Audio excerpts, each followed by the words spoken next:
discuss on the strengths, challenges, and the future implication of both learning approaches, especially in the Malaysian educational context.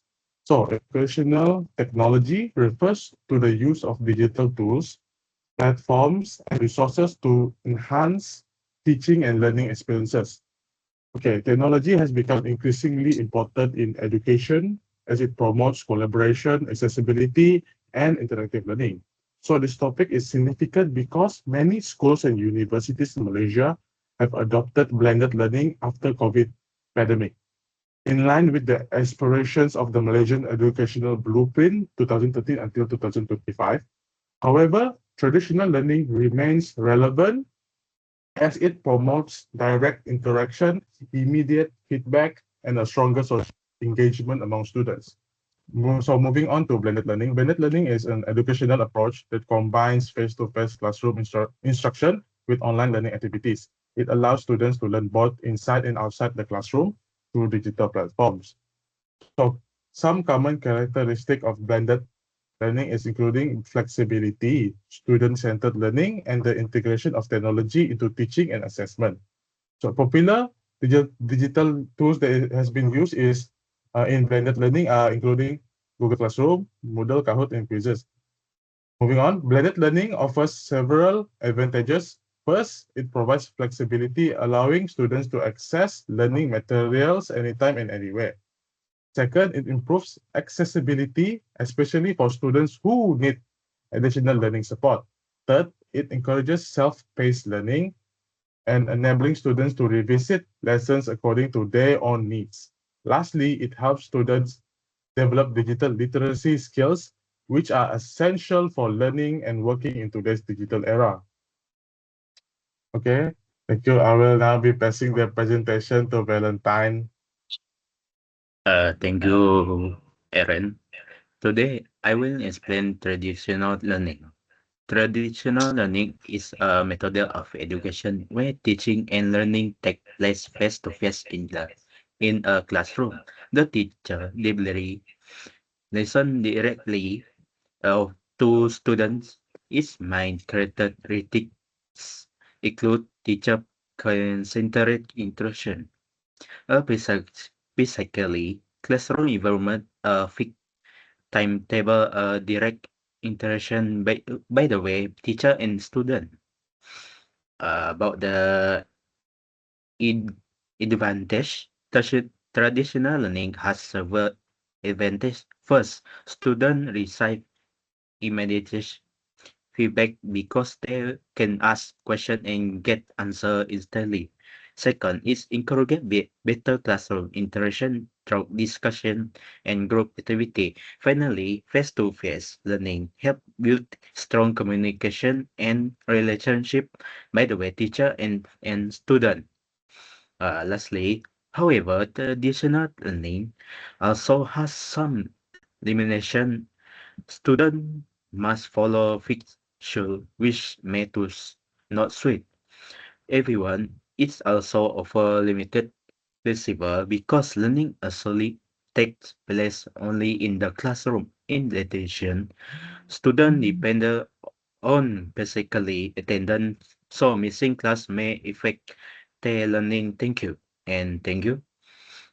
Uh, I want pass to Daryl. Okay, thank you, Valentine. Good morning, everyone. Now, I will compare blended learning and traditional learning to better understand their difference. The first aspect is flexibility. For the blended learning is high and the traditional learning is low.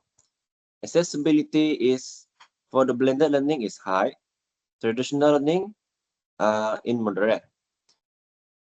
Then for the technology use, for blended learning is extensive, and for the traditional learning is limited. The interaction, blended learning is online and face-to-face. For the traditional learning is face-to-face only. And the last one is learning pace. For the blended learning is personalized, and for the traditional learning is fixed. From this comparison, we can see that blended learning provides greater flexibility. Students can access learning materials anytime and anywhere using digital platforms. In contrast, traditional learning follows a fixed class schedule, requiring students to attend lesson in person. In terms of accessibility, blended learning allows students to review recorded lecture, notes, and online resources whenever they need. Traditional learning mainly depends on classroom attendance, making it less flexible. Another major difference is the use of technology. Blended learning relies heavily on digital tools such as Google Classroom, Moodle, quizzes, and Kahoot for teaching, assignments, and assessment. Traditional learning still use technology, but it is not the primary method of instruction. Regarding interaction, traditional learning offers direct face-to-face communication, which helps students build stronger relationship with teachers and classmates. Blended learning combines both online and physical interaction, giving students more opportunities to collaborate through discussions, video conference, and online forums. Finally, learning pace differs between the two approaches. Blended learning allows students to learn at their own pace by revisiting online materials. Traditional learning follows the same pace for the entire class, which may not suit every student's learning needs. Discussion question. Which method promotes independent learning? Blended learning promotes greater independent learning because students take more responsibility for managing their own study time and completing online activities. And then, which method encourages social interaction? Traditional learning generally encourages stronger social interaction because students communicate directly in classrooms, participate in group activities, and receive immediate feedback from teachers. The last question is, which is more suitable for modern learners? For today's learners, blended learning is often more suitable because it combines technology with classroom learning. However, the best approach is not choosing one over the other, but combining both methods to maximize learning outcomes. So the next one is the Malaysian context. Now, let's look at how blended learning is being implemented in Malaysia. The Malaysia Education Blueprint 2013 to 2025 emphasized integrating information and communication technology into education to improve students' learning experience and prepare them for the digital economy. Following the vision, many Malaysian schools and universities have adopted digital learning platforms. For example, schools commonly use Google Classroom to distribute assignments, communicate with students, and conduct online learning. Many universities use Moodle as their learning management system, LMS, for lecture notes, quizzes, discussions, and online assessment. After the COVID-19 pandemic, many institutions continued using hybrid learning, where students attend some classes physically while others are conducted online. Um, Although this initiative have brought many benefits, Malaysia still faces several challenges. The first one is internet accessibility. Students in rural and remote areas often experience unstable internet connection, making online learning difficult for them. The next one is the digital divide. Not all students have equal access to laptops, tablets, or smartphones, creating inequalities in learning opportunities. Uh, and then teacher readiness. While many teachers have improved their digital skills, continuous training is still needed to ensure technology is used effectively in teaching and learning. Despite this challenge, Malaysia continues investing in digital education, infrastructure, and teacher professional development. This shows the country's commitment to creating a more flexible, inclusive, and technology-driven education system. That's all from me. Thank you. Thank you, Daryl. Good morning, everyone. Today I will talk about the future of education in Malaysia. There are five important points. The first are artificial intelligence AI. AI will help teachers understand students better. It can give feedback, suggest extra practice, and guide students based on the strength and weakness.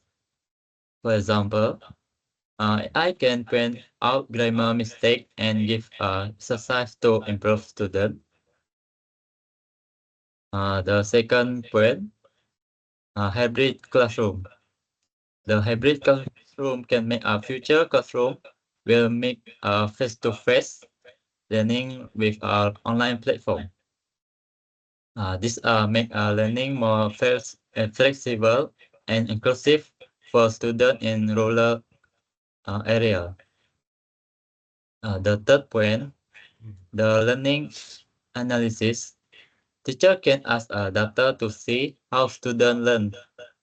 This can help them choose the best teaching about a topic.